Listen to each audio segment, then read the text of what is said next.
नमस्कार अनि स्वागत छ कार्यक्रम अन द स्पोटमा। म टिभी जर्नलिस्ट सन्तोष काफ्ले। जहाँ जे भइरहेको छ हामी स्पोटमै पुगेर यहाँहरूलाई देखाउँदै आएका छौं। हरेक विषयसँग सम्बन्धित कुराहरू सँगै हरेक क्षेत्रमा परेका समस्या र त्यसको समाधानको उपाय समेत खोज्ने गर्छौं कार्यक्रम अन द स्पोटमा। आजको अन द स्पोटमा म आइपुगेको छु धरानस्थित बीबी कोइराला स्वास्थ्य विज्ञान प्रतिष्ठानमा र बीबी कोइराला स्वास्थ्य विज्ञान प्रतिष्ठानलाई नेपाल सरकारले पछिल्लो समय यो कोरोनाको महामारीको विषयमा लिएर यसको उपचारको लेभल 3 को अस्पताल निर्माण गर्दै गरेको छ। सरकारको जुन योजना थियो त्यो अनुसार बीबी कोइराला स्वास्थ्य विज्ञान प्रतिष्ठानले छुट्टै कोभिड अस्पताल सञ्चालन गरिरहेको छ। यो सँगै बीबी कोइराला स्वास्थ्य विज्ञान प्रतिष्ठानले संक्रमितहरूको सामान्य संक्रमित उपचार त्यो सँगै अन्य बिरामी जो कोरोना संक्रमित थिएनन्, विभिन्न कारणले उपचार पाइरहेका थिएनन्, उनीहरू उपचारबाट वञ्चित थिए, उनीहरूका लागि ओपीडी सेवा पनि सुरुवात गरेको छ। जुन सामाजिक दूरी कायम गर्दै WHO को मापदण्ड अनुसार ओपीडी सेवा सुरु गरेपछि आम प्रदेश नम्बर 1 सँगै 2 नम्बरका भाषीहरूले सहज रूपमा उपचार पाइरहेका छन्। सँगै बीबी कोइराला स्वास्थ्य विज्ञान प्रतिष्ठानले यो बीचमा अन्य कामहरू गर्दै आएको छ। यी विषयमा प्रतिष्ठान कसरी अगाडि बढिरहेको छ र बीबी कोइराला स्वास्थ्य विज्ञान प्रतिष्ठानले अब कसरी फड्को मार्नेछ, यी यावत कुराहरूको विषयमा आज हामी कुराकानी गर्नेछौं। मसँग हुनुहुन्छ बीबी कोइराला स्वास्थ्य विज्ञान प्रतिष्ठानका उपकुलपति प्राध्यापक डाक्टर ज्ञानेन्द्र गिरी। यहाँलाई स्वागत छ। धन्यवाद छ। जस्तो यहाँ भर्खरै आउनुभयो बीबी कोइराला स्वास्थ्य विज्ञान प्रतिष्ठानमा, यो एकदम विषम परिस्थितिको बेला यो साँच्चै भन्यो भने अगाडि प्रतिष्ठानको धेरै कुराहरू बाहिर आइरहेको, तर यो बीचमा आएपछि अहिलेको यो महामारीमा यो चाहिँ 2 खालको चाहिँ बाहिर कन्फ्लिक्ट पनि छ। लेभल 3 अस्पताल उपचार कसरी गर्ने, नर्मललाई के गर्ने, कसरी गरिरहनु भएको छ। जस्तो यहाँ ओपीडी पनि सुरुवात गर्नु भएको छ, सामान्य संक्रमित पनि छ र लेभल 3 अस्पताल छ। यो तीनटैलाई म्यानेज गरेर कसरी चलाइरहनुहुन्छ?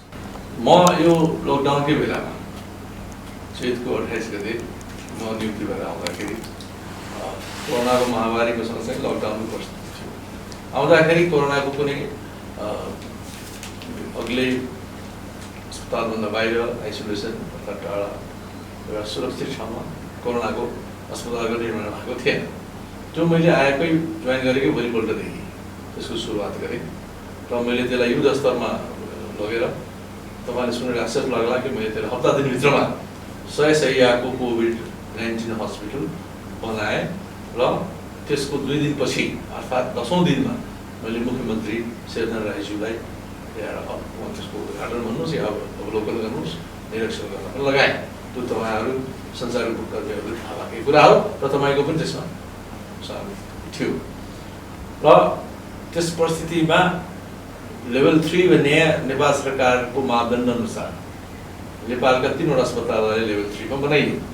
लेभल 3 मा बन्ने एउटा बीपीकेएसएस नम्बर 1 मा छ, number 2 IOM teaching hospital Maharajganj छ, तेस्रोमा पोखरा नेपालगञ्जको हस्पिटल छ। लेभल 1 लेभल 2 भने जुन बिरामी तपाईँको सिम्पटम छैन, लक्षण छैन, टेस्टमा पोजिटिभ लेख्यो शङ्का गर्दाखेरि जसलाई चाहिँ होम क्वारेन्टाइनमा राख्नु पर्ने या कुनै आइसोलेसन सेन्टरमा राख्नु पर्ने परिस्थिति र अस्पतालमा सामान्य उपचार गरेर 14 दिनसम्म राखेर टेस्ट नेगेटिभ भएपछि गरेर पठाउने प्रक्रिया थियो। त्यो अन्डरस्ट्यान्डिङमा यहाँ हामीले लेभल 3 को अस्पताल बनाए बेग्लै। तर अब के हो भने उपचार गर्दैको क्रममा बिरामीका सङ्ख्याहरू बढ्दै गए, मेची र माग गरी कोसीले थाम्न सकेन र उहाँहरूले रिक्वेस्ट के गर्नुभयो भने व्यावहारिक पक्षमा जब यहाँ ठाउँ छैन भने यहाँहरूले सहयोग भन्दाखेरि हामीले लेभल 3 हुँदाहुँदै पनि व्यावहारिक पक्षलाई र प्रदेश सरकारको रिक्वेस्टलाई र पब्लिकको इन्ट्रेस्टलाई मध्यनजर राखेर हामीले उहाँहरूलाई कपरेट गर्दै यहाँ पनि हामीले लेभल 1 लेभल 2 का बिरामीहरूलाई हामीले उपचार सुरु गर्यौँ। त्यसमा हामीले 105 विद्यार्थी करिब बिरामीहरूलाई पनि उपचार गऱ्यौँ। धेरै डिस्चार्ज भएर गए। अहिले पनि हामीसँग 40-50 को करिबमा बिरामीहरू छन्। मलाई साँच्चै भन्नु छ भने मैले कोभिड अस्पताल बाहेक पनि अर्को 200 शय्याको अस्पताल पनि क्रिएट गरेँ। जस्तै कि तपाईँलाई थाहा छ यो बिल तपाईँको किचनभन्दा उताको उहाँ 100 जना बिरामी राख्ने। यहाँलाई यो पनि भन्छु यो अस्पतालको जुन धर्मशाला छ त्यसलाई पनि मैले भ्याकेट गराएर बेड शय्याहरू थपेर 100 जना बिरामी लिने क्यापेसिटी त्यहाँ बनाउन लगाएँ। लेभल 3 कोभिड अस्पताल त बेग्लै छँदैछ जसको आफ्नै 100 बेडको शय्या छ त्यहाँ। त्यसमा आइसियुको पनि फेसिलिटी छ, अपरेसन थिएटरको पनि फेसिलिटी छ, सबै किसिमका फेसिलिटी छन् जुन एउटा अस्पतालमा हुनुपर्छ उपचारको क्रममा। त्यसले गर्दाखेरि यी सबै कुराले गर्दाखेरि हामीले प्रदेश सरकारसँग कोअर्डिनेसन गरेर जनताको पनि इच्छा ध्यानमा राखेर लेभल 3 हुँदाहुँदै पनि लेभल 1 र लेभल 2 का बिरामीहरूलाई पनि उपचार गरेर चुनौतीको सामना गरेर त्यसको समाधान पनि हामीले गरेका छौँ। कोरोनाको सङ्क्रमणपछि अन्य नर्मल बिरामीले उपचार नपाइरहेको अवस्थामा यहाँले ओपिडी सुरुवात गर्नुभयो र निकै प्रभावकारी पनि भइरहेको छ। कसरी व्यवस्थापन भइरहेको छ, मापदण्डहरू पुरा भएका छन्, के छ, कसरी गरिरहेको छ? तपाईँलाई सबभन्दा पहिले के भन्नु भने मैले यी विविध छलफल गरेर हाम्रा आफ्ना साथीहरूसँग तपाईँका यहाँका प्रोफेसरदेखि लिएर विविध तबकाका हाम्रा फ्याकल्टिजहरूसँग विविध छलफल गरेर र तपाईँले अघि भनेअनुसार WHO को मापदण्डअनुसार अब मास्क लाउनु आवश्यक, तपाईँको अब थर्मल टेस्ट गरेर मास्क लगाएर सोसियल डिस्टेन्सिङ मेन्टेन गरेर होइन र भिडभाडलाई मिनिमाइज गरेर कमसेकम 2 मिटर डिस्टेन्समा बस्ने गरिकन र यी सबै मापदण्ड अपनाएर हामीले ओपिडी सेवा र अन्य सेवा जस्तै ल्याबोरेटरी हो, एक्सरे हो, अल्ट्रासाउन्ड हो, सिटी स्क्यानिङ हो, अस्पतालका विभिन्न एक्टिभिटिजहरू हामीले यी मापदण्ड अनुसारलाई व्यवहारमा उतारेर विभिन्न छलफल गरेर हामीले सुरु गऱ्यौँ। त्यस्तोपूर्वक तपाईँको सञ्चालनमा छ। जस्तो यो अहिले महामारीको विषय, अर्को चाहिँ यो बिचमा जस्तो सबै कुरा भन्नुपर्दा प्रतिष्ठानको यो मेसिनहरूको धेरै कुरा हुन्छ, एक्सरे मेसिन, सिटी स्क्यान, यो चाहिँ भिडियो एक्सरे मेसिनहरूको चाहिँ धेरै कुरा आउँथ्यो। यहाँ भर्खर आउनु भएको छ नयाँ, यसलाई कसरी म्यानेजमेन्ट गरिरहनु भएको छ, कसरी गरिदिनुहुन्छ? नयाँ मेसिनको कुरा पनि आइरहेको छ, एमआरआई मेसिन छ, यो कुरा आइरहेको छ। अब यी सबै चिजहरू जुन चाहिँ प्रति अति आवश्यक छन्, यसलाई चाहिँ कसरी व्यवस्थापन गरिदिनुहुन्छ? काफ्लेजी, लिडरसिपको नियत ठिक हुनुपर्छ। लिडरसिपको नियत ठिक भइसकेपछि सबै ठिक भएर आउँछ। म अब तपाईँलाई सुनेर आश्चर्य लाग्ला, मैले आएको 10 दिनभित्रमा सबै बिग्रेका मेसिनहरू, सिटी स्क्यान तपाईँका झन्डै 1 वर्षदेखि बिग्रेको सिटी स्क्यानलाई समेत बनाउने गरी मैले सबैले सञ्चालनमा ल्याएँ र बिरामीले त्यसको अब डाइरेक्ट फाइदाहरू उठाइरहेका छन् कि विगत म जोइन गर्नुभन्दा पहिले विगतको स्थितिमा यी सबैहरू नन फङ्सनिङ थिए। तपाईँले आफै पनि स्थलगत अध्ययन गरेर हेर्नु होला, तर यो सबै सम्भव 2 हप्ताभित्र थियो। त्यसैले मैले भने यहाँ लिडरसिपको नियत ठिक छ र उसको डिटर्मिनेसन छ र कमिटमेन्ट छ भने यी कुराहरू सम्भव छ भन्ने कुरो त मैले प्रमाणित गरेर देखेँ। यहाँलाई त थाहा भएकै कुरा हो नि त, यहाँका जनताले थाहा पाइसके। त्यसले गर्दाखेरि नियत लिडरसिपको ठिक भएपछि सबै ठिक भएर जान्छ भन्ने कुरा त सबैजनाले सबैले बुझिसकेका छन् त्यो कुराहरू। यहाँ भर्खर आउनु भएको छ, यहाँको 5 वर्ष जुन प्रतिष्ठानलाई चाहिँ यस्तो बनाउँछु भन्ने परिकल्पना के छ? यहाँले अब 5 वर्षभित्र म चाहिँ बिपिबेला स्वास्थ्य विज्ञान प्रतिष्ठान जुन उद्देश्यले स्थापना भएको त्योसम्म पुर्याउँछु या त त्यसको हाइट अझै बढाउँछु, के छ यहाँ ठ्याक्कै भन्नुपर्दा कस्तो बनाएर छोड्छु भन्ने सोचेर आउनुहुन्छ? यो संस्थाको जन्म आजभन्दा 27 वर्ष पहिले भयो। बीपीकेएचएस को जन्म चाहिँ भारत सरकारको सहयोगमा All India Institute of Medical Science New Delhi, जसको म विद्यार्थी हुँ। यहाँलाई त्यो थाहा छ कि छैन? थाहा छ भने कृपया थाहा पाउनुहोस्। र त्यो संस्था कस्तो हो भने म आफै विद्यार्थी भएकोले धेरै कुराहरू थाहा छ त्यसका बारेमा। नम्बर 1। नम्बर 2, आज सरकारले मलाई यो जिम्मेवारीमा पठाउनु भएको छ। त्यसले गर्दाखेरि म विद्यार्थी कालको मेरो अब अध्ययन अनुभव र मैले 35 वर्षदेखि यो क्षेत्रमा सेवा दिएको मेरो जुन अनुभव छ, यी सबै चिजलाई मैले सँगालेर हेर्दाखेरि यो संस्था त्यति बेला बन्दाखेरि नेपालको एउटा सेन्टर अफ एक्सलेन्स र यो शैक्षिक क्षेत्रमा, गरेको सेवाको क्षेत्रमा, एकाडेमिक क्षेत्रमा, सबै क्षेत्रमा चाहिँ यो एउटा नम्बर 1 संस्था हो भनेर बनाइएको अवधारणामा विगतका 10-12 वर्षदेखि विभिन्न राजनीतिक कारणले गर्दाखेरि पदाधिकारीहरूको मतलब विसङ्गति विकृतिले गर्दाखेरि यो संस्था धाराशायीमा गएको। मैले पहिलो काम त यसलाई ट्र्याकमा ल्याउँछु, म यसलाई मैले एउटा पहिलेकै अवस्थामा पुऱ्याउँछु। त्यसपछि मेरा सोचहरू के छन् भने अहिले यो संस्था तपाईँको 870 शैय्याको सञ्चालनमा छ। यहाँ शैक्षिक क्षेत्रमा सबै लेभलका पढाइहरू भइरहेका छन्। अब यसलाई मैले अपग्रेड गरेर कसरी लग्ने मैले सोच भइरहेको छु भने तपाईँलाई थाहा भइसक्यो होला या थाहा छैन, म आएको 1 महिनाभित्रमा MCH प्रोग्राम भने म्याटर्निटी चाइल्ड अर्थात् स्त्री रोगी र बच्चा सम्बन्धी जुन 400 बेडको अस्पताल भएको छ त्यसको कन्स्ट्रक्सन अर्थात् निर्माणको सुरुवात भइसकेको छ। काफ्लेजीलाई थाहा छ कि छैन? कृपया थाहा छैन भने म तपाईँलाई यही आजकै इन्टरभ्यूबाट भन्न सक्छु कि यो सुरुवात भइसक्यो। अब त्यो 1 वर्षभित्रमा 400 शैय्याको त्यो स्थापना बनिसक्छ र अब अर्को 2 महिनापछि तपाईँको क्यान्सरको र मुटुको 400 बेडको अस्पतालको सुरुवात भइरहेछ। त्यसको प्रक्रिया सुरु भइसक्यो। अब 1 महिनाभित्रमा त्यसको सिनेटको बिल्डिङ बस्दैछ। 2 बन्दाखेरि जम्मा 800 शैय्याको अस्पताल बन्छ। अहिले 870 छ भने 1670 शैय्याको अस्पताल बन्छ। अब यो जुन 800 बेडको अस्पताल बन्छ त्यसमा हामीले सेन्टर अफ एक्सलेन्सको रूपमा हामीले स्त्री रोग बच्चाको उपचारको बाहेक त्यहाँ हामी 100वटा तपाईँको 100 देखि 150 वटा तपाईँको आइसियुको बेडहरू हामी क्रिएट गर्नेवाला छौँ। किनभने यो संस्था आइसियुबाट बहुतै कम आइसियु भएर बिरामीले धेरै दुःख पाएको छौँ। त्यसैले 150 शैय्याको हामी आइसियुकै भित्र बनाउँदैछौँ र त्यसलाई हामीले 3-4 वटा सेन्टर अफ सुपर स्पेसिलिटीमा लाग्दैछौँ। जस्तै कि न्युरो सर्जिकल एक्टिभिटिज, सब किसिमको न्युरो सर्जरीदेखि लिएर सबै पनि, कार्डियोलोजिकल सर्जरी अर्थात् कार्डियक ट्रान्सप्लान्टदेखि लिएर ओपन हार्ट सर्जरीदेखि लिएर सबै किसिमका सेन्टर त्यहाँ बनाउँछौँ। चौथो तेस्रो हामी त्यहाँ किडनी ट्रान्सप्लान्ट सेन्टर अर्थात् मृगोला प्रत्यारोपण, एक शब्दमा भन्दाखेरि अङ्ग प्रत्यारोपण त्यहाँ सेन्टर बनाइनेछ। त्यसमा लिभर ट्रान्सप्लान्ट आउँछ, किडनी ट्रान्सप्लान्ट आउँछ, हार्ट ट्रान्सप्लान्ट आउँछ हगि। त्यही संस्थाभित्रमा सबै चिजलाई डिभिजन गरेर जुन मापदण्ड अनुसारको त्यो बनाइनेछ र त्यसले गर्दाखेरि काठमाडौँमा हुने भन्दा पनि बेसी एक्टिभिटिज हामी यहाँ गर्नवाला छौँ र गर्न हामी सक्छौँ। हामीले यसरी बुझ्दा हो प्रतिष्ठान अब सबै खालका रोगका उपचार हुन्छ। यस ढुक्क भएर बस्नुहोस्। यस कुराको प्रत्याभूति अब 2 वर्षभित्रमा यहाँका जनताले सेवा पाउन थाल्छ। जस्तो यो बिचमा यहाँले सेवाको कुरा गरिरहँदा सेवामा जस्तो अहिले त यो महामारीबाट निश्चित पेसेन्ट लिएको छ, बिरामी लिने गरिएको छ, तर यो राम्रो सुविधा नपाएको उपचारमा चाहिँ झन्झटिलो व्यवहार झन्झट बेहोर्नु परेको भन्ने खालका गुनासोहरू आउँथ्यो योभन्दा अगाडि। अब के हुन्छ त्यसलाई व्यवस्थापनमा के हुन्छ? त्यसको व्यवस्थापनको सुरुवात त भइसक्यो।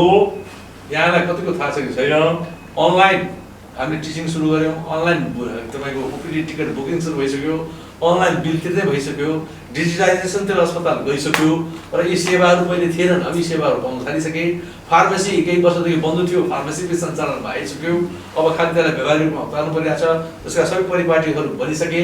भनेपछि त यी सुविधाहरू विगतमा थिएनन्, अब यी सुविधाहरूले तपाईँलाई बिरामीलाई सहुलियत, सुबल र सुलभ किसिमका सेवाहरू प्रदान गर्छ।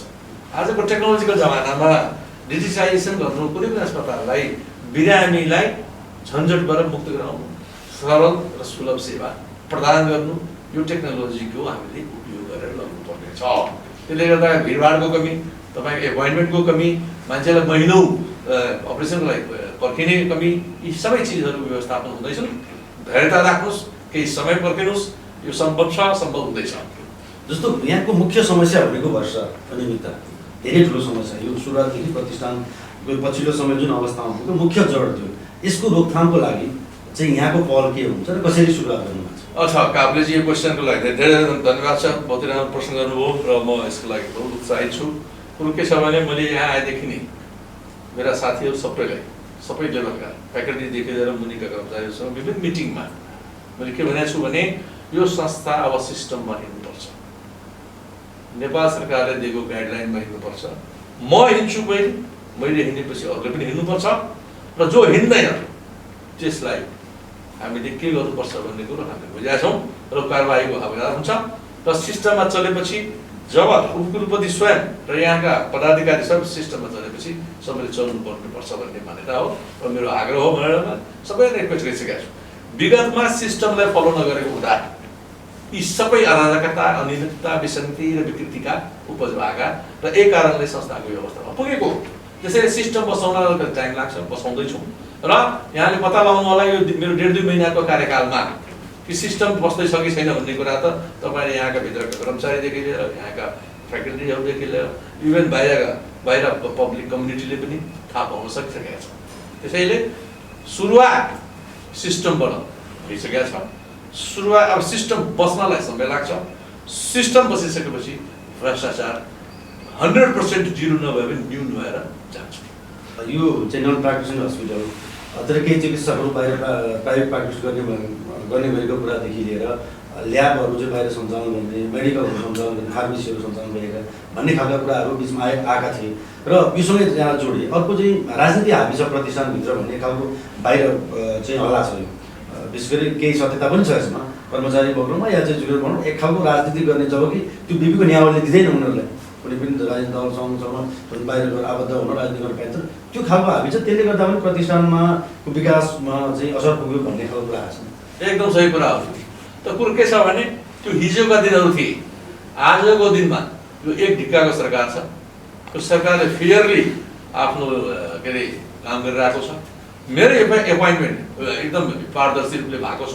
यहाँहरू पत्रकार हुनुहुन्छ, पत्ता लगाउनुहोस्। जब अब म जस्तो मान्छेले म फेयरली आएको छु भने मैले फेयरली काम गर्नुपर्छ भन्ने मेरो कमिटमेन्ट छ र यसको लागि तपाईँहरूलाई वचनबद्धता दिन्छु म।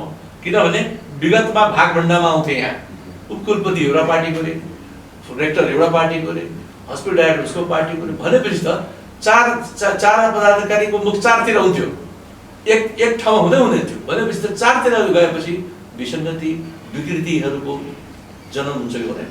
ठ्याक्कै अहिले पदाधिकारी बिचमा यहाँहरूको सहकार एकता एकदम मजबुत छ।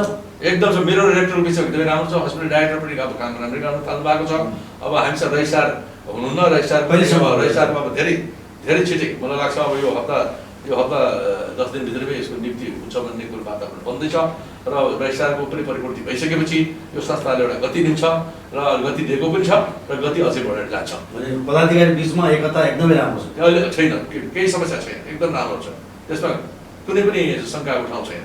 जस्तो मैले अघि जोडेको थिएँ यो बिचमा चिकित्सा कर्मचारी बिचमा जुन खालको एउटा कुरा त रियली सानो विषय हो, तर समयमा अफिस नआउनेदेखि लिएर समयभन्दा अगाडि जाने एउटा परिपाटी छ देखिएको छ यो। र अर्को चाहिँ यो बाहिर प्राइभेट प्र्याक्टिस गर्ने कुरादेखि लिएर बाहिर चाहिँ कर्मचारीहरू ल्याब खोल्ने फार्मेसी चलाउने हुन्छन्, यस्ता कर्मचारी चिकित्सकहरूलाई के भन्न चाहन्छु? मैले तपाईँलाई सुरुमा भने नि सिस्टममा पहिले चलेकै थिएन विगत 10-12 वर्षदेखि यो संस्था सिस्टममा नचलेको हुनाले सबैले विसङ्गतिको फल उठाउनु पाए, फाइदा उठाउनु पाए। त्यसले कसैले ल्याब बाहिर खोले, औषधि पसल बाहिर खोले, सबैको एकअर्कासँग कनेक्सन छ, सबैले आफ्नो आफ्नो स्वार्थमा आफ्नै भित्रका फ्याकल्टिजहरूले पनि पसल खोलेका छन् बाहिर, भित्रका कर्मचारीले पनि पसल बाहिर खोलेका छन्, यहाँका बिरामीले डायबिटिसहरू बाहिर लगिरहेका छन् भन्ने कुरा रिपोर्ट आइरहेको छ। यसको एउटै जड के हो भने विगतमा सिस्टममा नचलेर आफ्नै तालले हिँडेर राजनीतिक विभाजनले गर्दाखेरि चारवटा पदाधिकारी चारवटा पार्टीबाट आएको हुँदाखेरि राजनीतिक हस्तक्षेपहरू बढेर गयो र यी विसङ्गतिको जन्म लियो। यसले गर्दाखेरि यो संस्था जुन रूपमा चल्नु पर्ने चल्न सकेन र यसले गर्दाखेरि यो संस्थाको अवस्था आज यति कमजोर भएको कारण राजनीतिकरण र राजनीतिकरणले गर्दाखेरि विसङ्गतिले गर्दाखेरि भ्रष्टाचारले गर्दाखेरि संस्थाको अवस्था यसरी पुग्न गयो। आन्तरिक रूपमा चिकित्सकहरूको बढुवाको कुरा, कर्मचारीहरूको समस्या, तलबको कुरा छ र उनीहरूको आन्तरिक बढुवाहरूका समस्याहरू कुरा नहेरेछन्, यसलाई चाहिँ व्यवस्थापन कसरी गर्दै हुन्छ? तपाईँ सुरुमा पनि लिडरसिपको नियत ठिक भएपछि सबै ठिक लाइनमा हुन्छ। विगतमा त के थियो भने नियतै अर्कै थियो, त्यसले गर्दाखेरि प्रमोसन रोकियो, तपाईँको के अरे मूल्याङ्कन रोकियो, किनभने त्यो प्रायोरिटीमा थिएन। प्रायोरिटीमा के थियो भने तपाईँ बुझ्नुहोस् मैले के भन्नुपर्छ, तपाईँको शब्दमा भ्रष्टाचार कसरी यहाँ मौलायो, के विसङ्गति कसरी मौलायो भन्ने कुराहरू जब तिनीहरू हुँदैनन् भने भ्रष्टाचारको परिभाषा खालि आर्थिक भ्रष्टाचार होइन, भ्रष्टाचारको परिभाषाहरू लगाउनु हो भने सबै किसिमका भ्रष्टाचार हुन्छ। अर्थात् त्यसले गर्दाखेरि जुन रुकेका चिजहरू ती अब सबै खुल्दै गएका छन् र खुल्दै पनि छन्। अब अघि नै प्रमोसनको कुराहरू यहाँ चलिरहेको थियो, केही हामीले एड गरिसक्यौँ, एडिटिङ गरिसक्यौँ, कतिपय इन्टरभ्यू लिइसक्यौँ, कतिपय इन्टरभ्यू हामीले लिने प्रोसेसमा छ, पाइपलाइनमा छ। त्यसैले एक्टिभिटिजहरू अब पहिलेका सबै चिजहरू विसङ्गति विकृतिहरू सिस्टममा आएको हुनाले, सिस्टममा संस्था चल्न सुरु भएको हुनाले सबै अब च्यानलाइज हुँदैछन् र सबै पाइपलाइनमा छ। कर्मचारीको लामो समयदेखिको समस्या एउटै बढेको तलब पाएनौँ भन्ने गुनासो लामो समयदेखि छ। संस्थाले इन्कम जेनेरेसन गरेपछि न तपाईँको कर्मचारीहरूले तपाईँको प्रफिट या भनौँ या तलबको वृद्धि हुने कुरा आउँछ। संस्था डेफिसिटमा गएपछि कसरी आउँछ? संस्थाको इन्कम जेनेरेसनका एक्टिभिटिज सब बन्द भए, तपाईँका सबै विध्वंस भएर गए, कुनै पनि एक्टिभ भएर भएन गएर। तपाईँले सुनाइहालेँ सिटी स्क्यानदेखि लिएर एक्सरेदेखि लिएर ल्याबोरेटरीदेखि लिएर जुन इन्कम जेनेरेट गर्ने तपाईँको फार्मेसीदेखि लिएर सबै थोक बन्द भए। यी बन्द भइसकेपछि संस्थाले आफ्नो खुट्टामा कसरी उभिने? त्यसको कुरा तपाईँको विद्यार्थी पहिले 150 जना विद्यार्थी तपाईँको अन्डर ग्रेजुएटमा भर्ना हुन्थ्यो, त्यसलाई 100मा झाऱ्यो। तपाईँका पोस्ट ग्रेजुएटका एक्टिभिटिजहरू फ्याकल्टिज नभएर पोस्ट ग्रेजुएटका विद्यार्थीहरू पनि कटौती भएर गए। त भनेपछि इन्कम आउने विभिन्न शैक्षिक क्षेत्रबाट, हस्पिटल क्षेत्रबाट, एकाडेमिक क्षेत्रबाट सबैतिरबाट जब ब्रेक लागिसकेपछि यो संस्थाको इन्कम जेनेरेसन जब एकदम डिटेरियोरेट गरेर गइसकेपछि कसरी कर्मचारीले तपाईँको तलब वृद्धि हुन्छ, कसरी तलब तपाईँको बढी पाउँछन् भन्ने कुरा आफै देखिन्छ यसमा जल्दीतिर भनिराख्ने कुरा भन्दा पनि यो यसैबाट एक्सप्लेन हुन्छ कि कुरा यो छ परिस्थिति भनेर। जस्तो के तल्लो कर्मचारीले मार्कामै छन् नि त, तल्लो कर्मचारी पनि मार्कामा छन्, माथिल्लो कर्मचारी पनि मार्कामा छन्, सबै मार्कामा छन्। नेचुरली तल्लो मान्छे बेसी मार्कामा पर्छन्, माथिल्लो मान्छे कम मार्कामा पर्छन्। कुरो त्यति नै हो। मार्कामा सबै तबकाका कर्मचारीहरू मार्कामा छन्। हुन्छ यो सँगै अलिकति थोरै यहाँको विषयमा कुरा गरौँ, थोरै अब हामी विकासको कुरा गऱ्यौँ। यहाँलाई के आरोप लागेको थियो भने बिप प्रतिष्ठान नबुझेर बाहिरको मान्छे ल्याएर बाहिरको मान्छेले केही गर्न सक्दैन भन्ने खालका आरोपहरू पनि लागेको थियो। यहाँले बिप प्रतिष्ठानलाई कसरी अध्ययन गर्नुभएको थियो र यो आउने बित्तिकै यो काम कसरी सम्भव भयो? तपाईँलाई थाहा छ कि छैन, मैले 35 वर्ष यी प्रदेश नम्बर 1 मा प्रदेश नम्बर 2 मा मैले आफ्नो चिकित्सीय सेवा दिएर मैले के अरे समय बिताएको हुँ। यो संस्थाको जन्ममा पनि मेरो केही योगदानहरू छन्। तपाईँले विगतका मेरा इतिहासहरू हेर्नुहोस्। म यो संस्थाको 4 वर्ष सिनेटरको मेम्बर भएर पनि नेपाल सरकार मन्त्रीद्वारा मैले यहाँ सेवा दिएको छु। त्यसैले मेरो यो संस्थामा लगानी छ र मेरो महियानी हक जस्तै पाउने मेरो अधिकार पनि थियो, तर मैले पाइरहेको थिइनँ। त्यसैले गर्दाखेरि यो संस्थालाई जति भित्रबाट मैले अध्ययन गरेका थिएँ यो तपाईँलाई थाहा भर्खर मैले जानकारी दिएँ। त्यसले गर्दाखेरि मैले यसलाई बाहिरबाट भित्रबाट यहाँ समय मैले खर्च गरेर मैले यो संस्थालाई बुझेको हुनाले मैले यो संस्थालाई अलि यसरी लिएर हिँड्न तपाईँहरूको सहयोगले सबैको सहयोगले हिँड्न सफल भएको छु। जस्तो हामी अन्तिममा छौँ, यो पछिल्लो समय देखिएको के छ भने स्थानीय र प्रतिष्ठान बिचको स्थानीयले चाहिँ अपनत्व फिल नगरेको, प्रतिष्ठानले अब नगरेको भन्ने खालकाहरू छन् र केही कन्फ्लिक्टहरू बेला बेला देखिने गरेका छ। अब यसलाई चाहिँ मिलाएर लान यहाँले के गर्ने? जस्तो धरानवासी समग्रले प्रतिष्ठान हाम्रो भन्ने खालको वातावरण बनाएर एक खालको यो अपनत्व फिल गराउने गरी यहाँले बिचमा कसरी चाहिँ जाने हुन्छ? हेर्नु सन्तोषी, सबभन्दा ठुलो कुरो के छ भने वास्तविक धरातल के छ भने यो संस्थालाई तपाईँले ट्र्याकमा ल्याउनुहोस्। ट्र्याकमा ल्याउने एक्टिभिटी सुरु भइसकेपछि कम्युनिटी जुन बाहिर छन् या भित्र छन् यहाँ उत्साहित हुँदै जान्छन्, उनीहरूको पोजिटिभ धारणा बन्दै जान्छ। पोजिटिभ धारणा बन्ने बित्तिकै कम्युनिटी र संस्थाको बिचमा राम्रो रिलेसन हुन थाल्छ। जब तपाईँ ट्र्याकमा ल्याउनुहुन्छ भने भित्रको खास संस्थालाई ट्र्याकमा ल्याउनलाई बाहिरको कम्युनिटीलाई पनि तपाईँले इम्प्रेसन के पार्नुपर्छ भने हेर्नुहोस् यो एक्टिभिटिजहरू भइरहेका छन्, बिचबिचमा संवाद गर्न सक्नुपर्छ। जस्तै मैले यहाँदेखि यहाँको मेयर यहाँका गण्यमान्य व्यक्ति, यहाँका पोलिटिकल स्टेलवार्डहरू जस्तै तपाईँको अब कम्युनिस्ट पार्टीका हुन्, एमालेका हुन्, माओवादीका हुन्, काङ्ग्रेसका हुन् या कुनै अर्को पार्टीका हुन्, मैले बारम्बार बोलाएर आफ्नो एक्टिभिटिजहरू सुनाइरहेको छु, मैले भनिरहेको छु। दोस्रो कुरो, म आएदेखि हामीले बिपिकेएसको वेबसाइट क्रिएट गरेको छु र म आएदेखि अहिलेसम्मको मितिमा हामीले के गर्यौँ सुधारका पक्षहरू र हामी के गर्नेवाला छौँ आउने दिनहरूमा त्यसको जानकारी हामीले वेबसाइट क्रिएट गरेर दिन थालेका छौँ। त्यो पनि एउटा मेसेज गइरहेको छ, जनताले वाच गरिरहेको छ। अर्थात् हामी डाइरेक्ट संवादमा पनि छौँ, हामी विद्युतीय संवादमा पनि छौँ र त्यसले गर्दाखेरि हाम्रो बिचमा पहिलेको तुलनामा रिलेसनमा सुधारको प्रक्रिया सुरु भएको छ। तर अब यसलाई म्याच्योर्ड हुन पनि केही समय लाग्छ। भर्खर त म आएको कति डेढ दुई महिना त हुन लागेको छ, 1.5 महिना भएको छ। त्यसैले सुधारको परिभाषा र ट्र्याकमा संस्था आउनुको परिभाषा के हो भने संस्था सुध्रिएपछि जनतामा पोजिटिभ मेसेज जान्छ, जनतामा पोजिटिभ मेसेज पाएपछि जनता उत्साहित हुन्छन्। त्यसले गर्दाखेरि एकअर्काको विश्वास बढ्छ, एकअर्काको रिलेसन बढेर जान्छ। त्यसले गर्दाखेरि यसले पोजिटिभ वातावरण बनाउनमा सहयोग गर्छ। हामी अन्त्यमा छौँ, अन्त्यमा केही छ यहाँलाई यो प्रतिष्ठानको विषयमा समग्र 5 वर्षको कुरा गर्नुहुन्छ, केही छुटेको कुराहरू छन् भने यहाँ राख्न सक्नुहुन्छ? यो संस्थालाई ट्र्याकमा ल्याएर यो संस्थालाई एउटा यो नेसनको यो नम्बर 1 के अरे एउटा टिचिङ हस्पिटल, एउटा हस्पिटल र एउटा शैक्षिक र प्राइभेट हस्पिटलको रूपमा यसलाई 1 नम्बरमा पुर्याउनु मेरो उद्देश्य हो। यसको लागि मैले 5 वर्षको यो जुन कार्यकाल पाएको छु त्यसलाई एक दिन पनि खेर नपाएर म लागिरहेको छु र केही लक्षणहरू तपाईँहरूले देखिरहनु भएकै छ। त्यसैले कृपया तपाईँ मिडिया साथीहरूलाई म के भन्छु भने सही र गलतलाई समालोचना गरेर हेरिदिनुहोस् र यसको राम्रो सम्प्रेषण गरिदिनुहोस्। बायस्ड भएर कपोलकल्पित कुराहरू चाहिँ नछापिदिनुहोस्। बरु केही जानकारी छैन भएर डाइरेक्ट मसँग सोध्नुहोस् या हाम्रा पदाधिकारीसँग सोध्नुहोस् र त्यसलाई सम्प्रेषण गर्नुहोस्। किनभने हामीले गरेका कामहरूलाई पब्लिकमा पुर्याउनु तपाईँहरूको ठुलो एउटा रोल हुन्छ र त्यसको लागि तपाईँहरूसँग मेरो हार्दिक अनुरोध छ र तपाईँले आज यो इन्टरभ्यूको लागि मलाई समय दिनुभएको म तपाईँहरूलाई पनि धन्यवाद दिन चाहन्छु। यहाँले समय दिनु यहाँलाई पनि धेरै धेरै धन्यवाद। तपाईँलाई धेरै धेरै धन्यवाद छ। हस् त, आजको कार्यक्रम यति नै। हामी अर्को कार्यक्रममा फेरि पनि यस्तै विविध विषयसँग सम्बन्धित रहेर विभिन्न व्यक्तिसँग कुराकानी र विभिन्न समस्याका विषयमा समाधान खोज्ने प्रयास गर्नेछौँ। नमस्कार।